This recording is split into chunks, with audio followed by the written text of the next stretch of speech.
नमस्कार दोस्तों, stories voice में आपका स्वागत है। आज की कहानी है दानवीर बुढ़िया को बेटे बहू ने घर से निकाला, भगवान ने बना दिया महल। दादी सावित्री कहती है, अगर आप सक्षम हैं तो ईश्वर के प्रति विश्वास रखकर दान पुण्य करते रहना चाहिए। मुसीबत आने पर इसी का फल भगवान देते हैं। ईश्वर हमेशा ही दानवीरों की मदद करते हैं। वे ऐसे लोगों के लिए हर समय मौजूद रहते हैं। खरगोन दान करने का पुण्य होता है। यह बात अपने दादी नानी की कहानियां में जरूर सुनी होगी। पौराणिक कथाओं के दानी राजाओं, महाभारत के दानवीर कर्ण की कथाओं से भी आप जानते होंगे। कहते भी हैं कि आप जितना दान करेंगे, ईश्वर उसका कई गुना रिटर्न देता है। दान के इसी महत्व को समझाती दादी नानी की यह कहानी भी आपको जरूर प्रेरित करेगी। कहानी सुना रही है मध्य प्रदेश के खरगोन के पास नागझिरी गांव में रहने वाली 75 वर्षीय दादी सावित्री बाई। दादी सावित्री बाई कहती हैं, पुराने जमाने में एक गांव था जहां एक बुढ़िया रहती थी। वह बहुत धनवान थी। रोज सोने का एक टुकड़ा दान किया करती। बुढ़िया की बहू को लगा कि अगर उसकी सास रोज ऐसे दान करती रहेंगी तो एक दिन हम कंगाल हो जाएंगे। बहू ने बुढ़िया के बेटे से कहा कि तुम अपनी माँ को जंगल में छोड़ आओ। बेटा बेवकूफ था, पत्नी की बातों में आ गया और माँ से बोला, चल माँ, मामा घर चले। बेटे ने बैलगाड़ी मंगवाई और माँ को लेकर निकला। कुछ देर के सफर के बाद जंगल आया तो दोनों बैलगाड़ी से उतर पड़े और पैदल ही मंजिल की ओर चल पड़े। जंगल में माँ को छोड़ गया बेटा। जंगल में चलते चलते माँ बोली, बेटा, मामा के घर का रास्ता तो दूसरा है, इधर कहाँ ले आया? बेटा बोला, इधर से जल्दी पहुंच जाएंगे।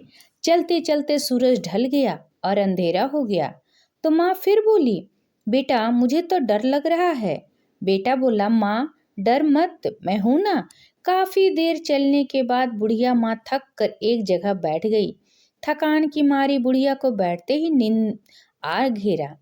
इधर बेटे ने देखा कि माँ सो गई है तो उसने बुढ़िया के सिरहाने दोनों में पानी भर कर रखा और वहां से रफू चक्कर हो गया। भगवान ने सुनी बुढ़िया की गहरी नींद को झोंका टूटा तो बुढ़िया ने करवट ली। ऐसा करते ही पानी से भरे दोने गिर पड़े। हड़बड़ाहट में बुढ़िया की नींद खुल गई। उसने आसपास देखा लेकिन बेटा कहीं नहीं दिखा। जंगल में खुद को अकेला जानकर बुढ़िया घबरा गई। कहने लगी, भगवान, अब मैं क्या करूं? तुम्हारे नाम से इतना दान पुण्य किया, अब तुम ही कुछ करो। भगवान ने बुढ़िया की गुहार सुनी और तुरंत फुरंत उसको लिए वहां महल बना दिया। महल में बुढ़िया की सेवा के लिए नौकर चाकर रख दिए। अब बुढ़िया ऐशो आराम की जिंदगी जीने लगी।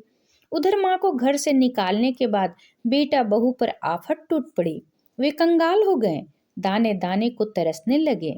बेटा और बहू को जब इस बात का एहसास हुआ कि माँ को घर से निकालकर बहुत बड़ी गलती की, तो बहू ने पति से कहा कि तुम अपनी माँ को वापस घर ले आओ। बेटा जंगल में उसी स्थान पर जब पहुंचा तो उसने वहां देखा कि माँ महल के बाहर झूले पर झूला झूल रही है। बुढ़िया की बदली जिंदगी देख बेटे की आंखें फटे की फटी रह गई। पास जाकर बोला, माँ, मैं तुम्हें लेने आया हूँ। तुम्हारे जाने के बाद हम कंगाल हो गए। माँ ने कहा, बेटा, तू तो मुझे जंगल में अकेला छोड़ गया था, अब क्या लेने आया है? मैं तो अब उस घर में वापस नहीं जाऊंगी। तुझे मेरे पास रहना है तो तू यहीं मेरे पास आ जा। माँ की बात सुनकर बेटा घर लौटा और अपने परिवार के साथ माँ के पास रहने आ गया। कहानी हुई खत्म। दादी सावित्री कहती हैं कि इस कहानी से यह सीख मिलती है कि अगर आप सक्षम हैं तो ईश्वर के प्रति विश्वास रखकर दान पुण्य करते रहना चाहिए। मुसीबत आने पर आपका किया भला काम ही आपके काम आता है।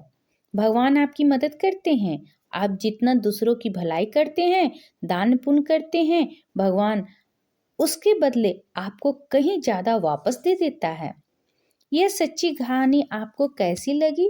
कमेंट करके ज़रूर बताएं। अगर पसंद आया तो प्लीज़ एक लाइक ज़रूर कर दें और मेरे चैनल पर नए हैं तो प्लीज़ सब्सक्राइब ज़रूर कर दें।